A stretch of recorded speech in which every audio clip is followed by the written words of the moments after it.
রথযাত্রায় রথের দড়ি ধরে টান বীরভূম জেলা পরিষদের সভাধিপতি কাজল শেখের।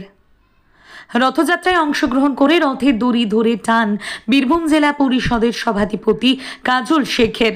সম্প্রীতির বার্তা জেলা পরিষদের সভাধিপতি কাজল শেখের। নানুরের রথযাত্রায় সামিল হলেন জেলা পরিষদের সভাধিপতি ফয়জুল হক, বিধায়ক বিধানচন্দ্র মাঝি। প্রথমে নানুরের রথের রশি হাতে সাধারণ মানুষের সঙ্গে পথে নামলেন তারা। তারপরেই কিন্নাহার থানার মাধবপুর গ্রামে গিয়ে সেখানকার প্রাচীন ঐতিহ্যবাহী রথযাত্রাতেও সামিল হলেন সভাধিপতি ও বিধায়ক। সভাপতি জানান, কবি চণ্ডীদাসের সবার উপরে মানুষত্ব, তাহার উপরে নাই, এই বাণীকে অবলম্বন করেই এগিয়ে চলেছি আমরা। বাংলার সংস্কৃতি ও কৃষ্টি অনুযায়ী পারস্পরিক সহযোগিতার ভিত্তি সকল ধর্মের সহাবস্থান রয়েছে বাংলায়। বীরভূমের নানুর থেকে কার্তিক ভান্ডারীর রিপোর্ট, বীরভূম টাইমস।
দাদা, রথযাত্রা কি প্রোগ্রাম, সারাদিন কি কর্মসূচি? দেখুন, হিন্দু ক্যালেন্ডার অনুযায়ী আষাঢ় মাসের দ্বিতীয় দিনে অথবা জুন মাসের লাস্ট উইকে অথবা জুলাই মাসের ফার্স্ট উইকে প্রত্যেক বছর এই রথযাত্রার অনুষ্ঠান অনুষ্ঠিত হয়।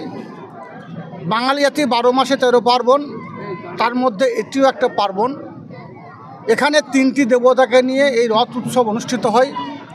জগন্নাথ, তার ভাই বলভদ্র এবং বোন সুভদ্রা একটা কাঠের রথে করে, বিশাল বিক্রম কাঠের রথে করে তাদের দড়ি করে টেনে নিয়ে যাওয়া হয় এবং 7 দিন তারা মাসির বাড়িতে থাকে।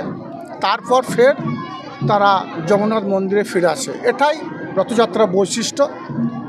আমরা ছোটোবেলা থেকে হিন্দু মুসলিম সমস্ত সম্প্রদায়ের মানুষ এই রথযাত্রা উৎসবের দিনে সামিল হয়।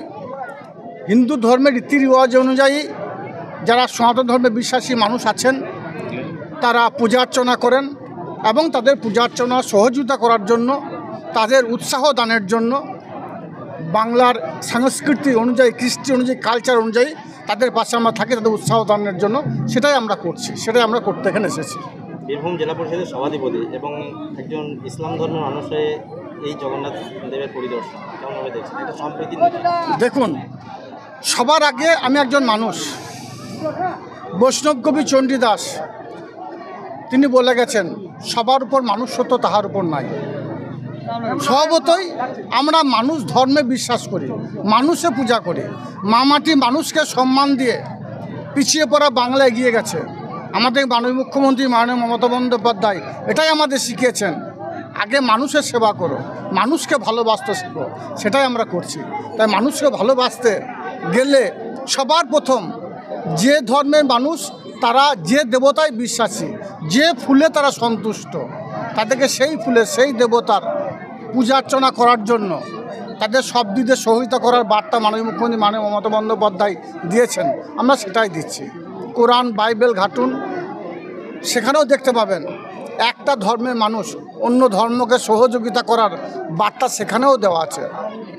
এটাই আমরা শিখেছি, এটাই আমরা করছি, এটাই আমরা করব। যদিও ভারতবর্ষের বর্তমান রাজনৈতিক পরিস্থিতিতে কিছু রাজনৈতিক সুবিধাবাদ মানুষ আছে যারা ধর্ম নিয়ে মানুষের মধ্যে বিভাজন করতে চাইছে, যারা ধর্ম নিয়ে রাজনীতি করতে চাইছে, মানুষের মধ্যে বিভাজন করতে চাইছে। আজকে জগন্নাথ দেবতার পূজা, যেই জগন্নাথ সেই আমাদের কৃষ্ণ, সেই বিষ্ণু।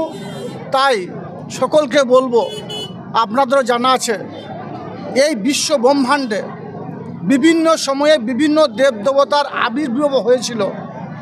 এই ধরনের যারা নররাক্ষস, যারা বিশ্ব ব্রহ্মাণ্ডকে ধ্বংস করতে চেয়েছিল, তাদেরকে উৎখাত করে সুন্দরভাবে এই বিশ্ব ব্রহ্মাণ্ড যা রক্ষা করেছে, সেই জন্য এই দেবদেবতাদের আবির্ভাব হয়েছিল। আজকের দিনে সনাতন ধর্মে বিশ্বাসী মানুষদের কাছে আমার আবেদন, আপনারা পূজা করুন, সঙ্গে সঙ্গে এটাও বলুন, সেই দেবতার কাছে আশীর্বাদ নেন যেন আমরা বাংলার বুকে হিন্দু, মুসলমান, শিখ, খ্রিস্টান, ইসাই সমস্ত সম্প্রদায়ের মানুষ যেভাবে একসঙ্গে বসবাস করছি, আমাদের মধ্যে কোনো ভেদাভেদ যেন না হয়, আমাদের মধ্যে কোনো ধর্ম বৈষম্য যেন না হয়, আমাদের মধ্যে উচ্চ নিচে কোনো ভেদাভেদ যেন না থাকে, এই আশীর্বাদ যেন আমাদেরকে জগন্নাথ দেবতা আমাদেরকে করেন, এই আবেদন রইল আপনাদের মাধ্যমে।